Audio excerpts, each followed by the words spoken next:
এক ছিল রাজা। রাজার ভারী অসুখ। ডাক্তার, বদ্যি, হাকিম, কবিরাজ সব দলে দলে আসে আর দলে দলে ফিরে যায়। অসুখটা যে কি কেউ বলতে পারে না, অসুখ সারাতেও পারে না। সারাবে কি করে? অসুখ তো আর সত্যিকারের নয়। রাজামশাই কেবলই বলেন ভারী অসুখ, কিন্তু কোথায় যে অসুখ তা আর কেউ খুঁজে পায় না। কত রকমের কত ওষুধ রাজামশাই খেয়ে দেখলেন, কিছুতেই কিছু হলো না।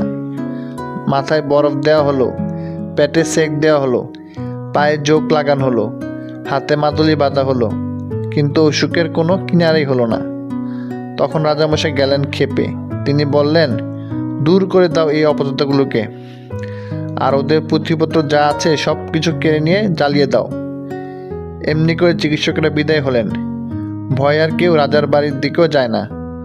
তখন সকলের ভাবনা হলো, তাই তো শেষটায় রাজামশাই কি বিনা চিকিৎসায় মারা পড়বেন? এমন সময় কোথা থেকে এক সন্ন্যাসী এসে বলল, অসুখ সারাবার উপায় আমি জানি, কিন্তু সে ভারী শক্ত। তোমরা কি সেসব করতে পারবে? মন্ত্রী, কোটাল, সেনাপতি, পাত্রমিত্র সবাই বলল, কেন পারবো না, খুব পারবো, জান দিতে হয় জান দেব। তখন সন্ন্যাসী বলল, প্রথমে এমন একটি লোক খুঁজে আনো যার মনে কোনো ভাবনা নেই, যার মুখে হাসি লেগে আছে, যে সব সময় সব অবস্থাতেই খুশি থাকে।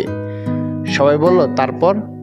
সন্ন্যাসী বলল, তারপর সেই লোকের গায়ের জামা যদি রাজামশাই একটি দিন পরে থাকেন, আর সেই লোকের তোষকে যদি এক রাত্রে ঘুমিয়ে থাকেন, তাহলে সব অসুখ সেরে উঠবে। সবাই শুনে বলল, এ তো চমৎকার কথা। তাড়াতাড়ি রাজামশাইয়ের কাছে খবর গেল। তিনি শুনে বললেন, আরে এই সহজ উপায়টা থাকতে এতদিন সবাই মিলে কি করছিলে? এটা কারো মাথায় আসেনি? যাও, খোঁজ করে সেই হাসিওয়ালা লোকটার জামা আর তোষক নিয়ে এসো।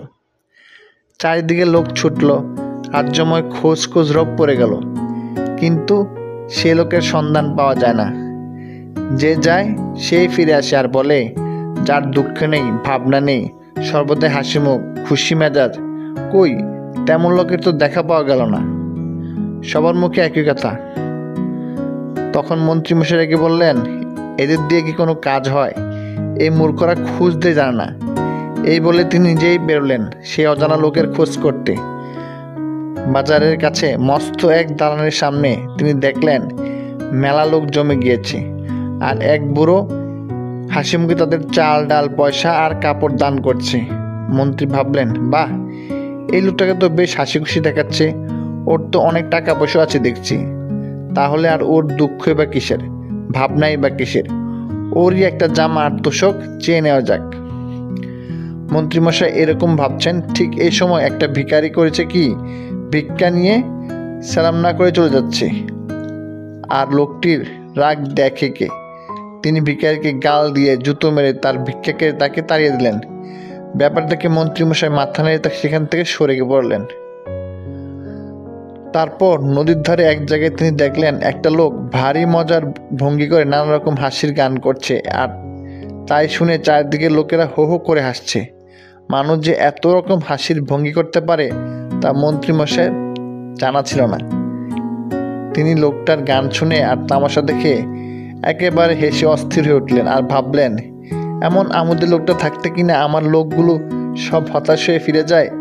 তিনি পাশের একটি লোককে জিজ্ঞেস করলেন, এই লোকটা কে? সে বলল, ও হচ্ছে গোবরা মাতাল। এখন দেখছেন কেমন খোশ মেজাজ আছে, কিন্তু সন্ধ্যা হলে ওর মাতলামি, চেঁচামেচি আর উৎপাত শুরু হয়। ওর ভয়ে পাড়ার লোক টিকতে পারে না। শুনে মন্ত্রীমশাই গম্ভীর হয়ে আবার চললেন সেই লোকটির সন্ধানে।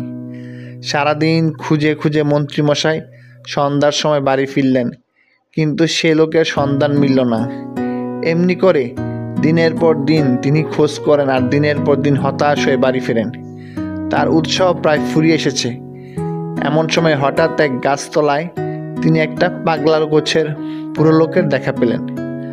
লোকটার মাথা ভরা চুল, মুখ ভরা দাড়ি, সমস্ত শরীর যেন শুকিয়ে দড়ি হয়ে গিয়েছে। সে একা একা বসে বসে আপন মনে কেবলই হাসছে। মন্ত্রী বললেন, তুমি এত হাসছো কেন? সে বলল, হাসবো না? পৃথিবী বন বন করে ঘুরছে, গাছের ছায়া সরে যাচ্ছে, মাঠে মাঠে গাছ গজাচ্ছে, রোদ উঠছে, বৃষ্টি পড়ছে, পাখিরা গাছে এসে বসছে, আবার সব উড়ে যাচ্ছে। এসব চোখের সামনে দেখছি আর হাসি পাচ্ছে। মন্ত্রী বললেন, তা না হয় বুঝলাম, কিন্তু শুধু বসে বসে হাসলে তো আর মানুষের দিন চলে না। তোমার কি আর কোনো কাজকর্ম নেই? ফকির বলল, তা কেন থাকবে না? সকালবেলায় নদীতে যাই, সেখানে স্নান সেরে লোকজনের যাওয়া আসা, কথাবার্তা, এইসব তামাশা দেখে আবার গাছতলায় এসে বসি। তারপর যেদিন খাওয়া জোটে নাই সেদিন জোটে না, যেদিন খাই সেদিন জোটে। যখন বেড়াতে হয় ইচ্ছা হয় বেড়াই, যখন ঘুম পাই তখন ঘুমোই। কোনো ভাবনা চিন্তা হট্টগোল কিছুই নেই, ভারী মজা। মন্ত্রী খানিক মাথা চুলকে বললেন, যেদিন খাবার পাও না সেদিন কি করো? ফকির বলল, সেদিন তো কোনো লেঠাই নেই, চুপচাপ পড়ে থাকি আর এইসব তামাশা দেখি। বরং যেদিন খাওয়া হয় সেদিনই হাঙ্গামা বেশি। ভাত মাখো রে, গ্রাস তোলো রে, মুখের মধ্যে ঢোকাও রে, চিবাও রে, গেল রে, তারপর জল খাও রে, আছড়াও রে, হাত মুখ মোছো রে, কত রকম কাণ্ড। মন্ত্রী দেখলেন এতদিনে ঠিকমতো লোক পাওয়া গিয়েছে। তিনি বললেন, তোমার গায়ের এক আধখানা জামা দিতে পারো? তার জন্য তুমি যত ইচ্ছে দাম দাও, আমরা দিতে প্রস্তুত আছি। শুনে লোকটা হো হো করে হাসতে লাগলো আর বলল, আমার আবার জামা? এই সেদিন একটি লোক একটা শাল দিয়েছিল, তাও তো ছাই ভিখারিকে দিয়ে ফেললাম। জামাটা আমার ধারই দেয় না কোনো দিন। মন্ত্রী বললেন, তা হলে তো মহা মুশকিল, যদি বা একটা লোক পাওয়া গেল এরও আবার জামা নেই। আচ্ছা, তোমার বিছানা তোষকখানা দিতে পারো? কত দাম চাও বলো, আমরা টাকা ঢেলে দিচ্ছি। এবারে ফকির হাসতে হাসতে একেবারে মাটিতে লুটিয়ে পড়ল, আর হাসি থামছেই না। অনেকক্ষণ হেসে তারপর সে বলল, 40 বছর বিছানায় চোখে দেখলাম না, তা আবার তোষক আর গদি। মন্ত্রীমশাই বড় বড় চোখ করে বললেন, জামাও গায়ে দাও না, ল্যাপ কম্বল বিছানাও সঙ্গে রাখো না, তোমার কি অসুখ করে না ছাই? ফকির বলল, অসুখ আবার কি? অসুখ টসুখ ওসব আমি বিশ্বাস করি না। যারা কেবল অসুখ অসুখ ভাবে তাদেরই খালি অসুখ করে। এই বলে ফকির আবার গাছে হেলান দিয়ে ঠ্যাং মেলে খুব হাসতে লাগলো। মন্ত্রীমশাই হতাশ হয়ে বাড়ি ফিরলেন। রাজার কাছে খবর গেল, রাজা মন্ত্রীকে ডেকে পাঠালেন, তার কাছে সব কথা শুনলেন। শুনে মন্ত্রীমশাইকে বিদায় দিলেন। আবার সবাই ভাবতে বসলো, এখন উপায় কি হবে? চিকিৎসাও হলো না, অনেক কষ্টে যা একটা উপায় পাওয়া গেল সেটাও গেল ফসকে। সবাই বসে বসে ওর মুখ চায়, দীর্ঘশ্বাস ফেলে আর বলে, না, আর তো বাঁচবার উপায় দেখছি না। ওদিকে রাজামশাই ভাবতে বসেছেন, আমি থাকি রাজার হালে, ভালো ভালো খাই, কোনো কিছুর অভাব নেই, লোকেরা সর্বদা তোয়াজ করছে, আর আমারই হলো অসুখ। আর ওই হতভাগা ফকির, চাল চুলো কিছু নেই, জামা নেই, কম্বল নেই, গাছতলায় পড়ে থাকে, যা পায় তাই খায়। সে কিনা বলে অসুখ টসুখ কিছুই মানে না। সে ফকির হয়ে অসুখ উড়িয়ে দিতে পারলো, আর আমি রাজা হয়ে পারবো না? তারপর দিন রাজা ঘুম থেকে উঠে পাত্র মিত্র সবাইকে ডেকে বললেন, যা হতভাগা, মুখগুলো সবাই বসে যা, তোরা কেউ কিছু করতে পারলি না। এখন এই দেখ, আমার অসুখ আমি নিজে সারিয়ে দিয়েছি। আজ থেকে আবার সবাই গিয়ে বসবো, আর যে ডু শব্দটি করবে তার মাথা উড়িয়ে দেব।